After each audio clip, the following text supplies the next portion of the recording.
ইয়াৰ প্ৰতিজ্ঞা প্ৰথম কথা হৈছে আমাৰ মাননীটো আছিলে 1500 টকাৰ পৰা 9600 টকা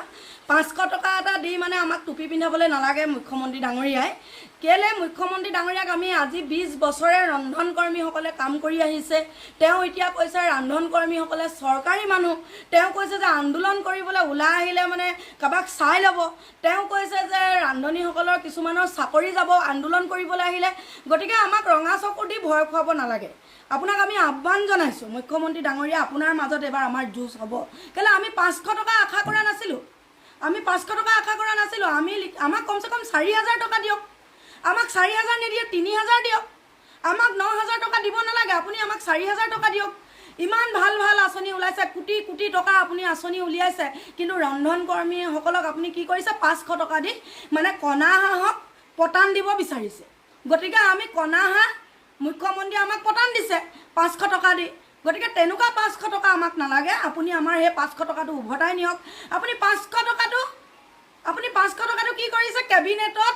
বাজেটত আপুনি হে 500 টকা দিবলৈ উত্থাপন কৰিছে আপুনি হয়তো পাহৰি গ'ল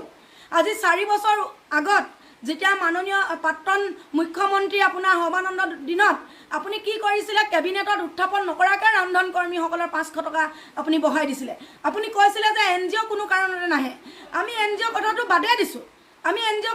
দিছো কিন্তু আপুনি 500 টকা দি ৰান্ধনীৰ মাজত কিয় লাজ দিছে আমি কি 500 টকীয়া মানুহ নেকি আপুনি বাহিৰৰ ৰাজ্যত চাব 12000 পায় কেৰালা নিচিনা জেগাত গোটে লিষ্টখন আমাৰ হাতত আছে বাহিৰৰ ৰাজ্যত কিমান কোনে পায় আমি দিল্লী এজন এমপি লগত আমি আলোচনা কৰোতে আমি গোটে লিষ্টখন উলিয়াই আনিছো গতিকে আপোনাক মুখ্যমন্ত্ৰী ডাঙৰীয়া এতিয়াও সময় আছে আমাক কমসে কম 4000 টকা এটা কৰি দিয়ক আপুনি 2022 চনৰ 25 মাৰ্চত যিখন আমাৰ আলোচনা প্ৰথমবাৰৰ কাৰণে শিক্ষামন্ত্ৰীয়ে লৈছিলে তাত আমাক স্পষ্ট কৰি অৰ্ডাৰ এটা উলিয়াই দিছিলে যে ৰন্ধন কৰ্মীসকলে অৰুণোদয় পাব আপুনি তাতো আমাক অৰুণোদয় নিদিলে আপুনি চৰকাৰী মানুহ বুলি কৈছে আপুনি তো অৰুণোদয়টো দিব পাৰিলে হেতেন 500 টকা দি আমাৰ নিজকে লাজ লাগিছে গতিকে তেনুকা 500 টকা আমাক নালাগে এতিয়াও সময় আছে আপুনি আমাক নাই কমু 1500 পৰা 3000 বা 5000 টকা এটা কৰি দিয়ক আৰু নহলে আমাৰ কিন্তু আপোনাৰ লগত এবাৰ প্ৰত্যাহ্বান হ'ব আমি ভাবিছিলো আন্দোলন নকৰো কিন্তু আপুনি আমাক মাতি আনিছে আন্দোলন কৰিবলৈ আমি পাহৰি গৈছিলো যে আমি আন্দোলন নকৰো বুলি ভাবিছিলো যেদিনা যেটো আমাক আলোচনাত 19 তাৰিখে শিক্ষামন্ত্ৰীয়ে মাতিনি যিখন আলোচনা হৈছিল আমি ভাবিছিলো আন্দোলন নকৰো কিন্তু এতিয়া আন্দোলন কৰিবলৈ আপুনি বাধ্য কৰিছে আমাক 500 টকা নালাগে আমাৰ ৰন্ধন কৰ্মীসকলৰ স্থিতি হলনি নহয় এতিয়া খুব সোনকালে অসমৰ আই মাতৃসকলক 1 লাখ ৰন্ধন কৰ্মীক ওলাই আহিবলৈ কৈছো মুখ্যমন্ত্ৰী ৰঙা চকু আমি ভয় নাখাও মুখ্যমন্ত্ৰীয়ে কি কৰিব মোক গুলিয়াই দিব মুখ্যমন্ত্ৰীয়ে কি কৰিব আমাক এৰেষ্ট কৰিব এজনী ৰান্ধনীক মাৰিব এজনী ৰান্ধনীক এৰি দিব এজনী ৰান্ধনীক চাকৰি পৰা উলিয়াই দিব কিন্তু হাজাৰ হাজাৰ ৰন্ধন কৰ্মীয়ে যেতিয়া প্ৰতিবাদ কৰিব তেতিয়া আপুনি কি কৰিব আপুনি আজি অখিল গগৈক এৰেষ্ট কৰক অখিল গগৈ আপোনাক ইমান বেয়াকে কয় গৌৰৱ গগৈ ইমান বেয়াকে কৰে তেখেতক এৰেষ্ট কৰক কিন্তু আমাক কি কৈছে আপুনি দুখিয়া আপোনাৰে সন্তান আপুনি আমাৰ দেউতা আপুনি আমাৰ মুখ্যমন্ত্ৰী আপোনাক আমি মুখ্যমন্ত্ৰী পাতিছিলো কিন্তু আজি আপুনি হে আমাক ইমান মাহিমা দৃষ্টিয়ে কিয় চাই 500 টকায় ঘৰ চলে নেকি ঘৰত বহি থকা মহিলাই 1250 টকা পায় কিন্তু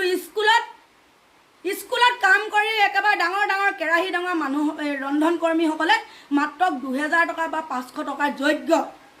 গতিকে মুখ্যমন্ত্ৰী ডাঙৰীয়া আপোনাক আমি অনুৰোধ কৰিছো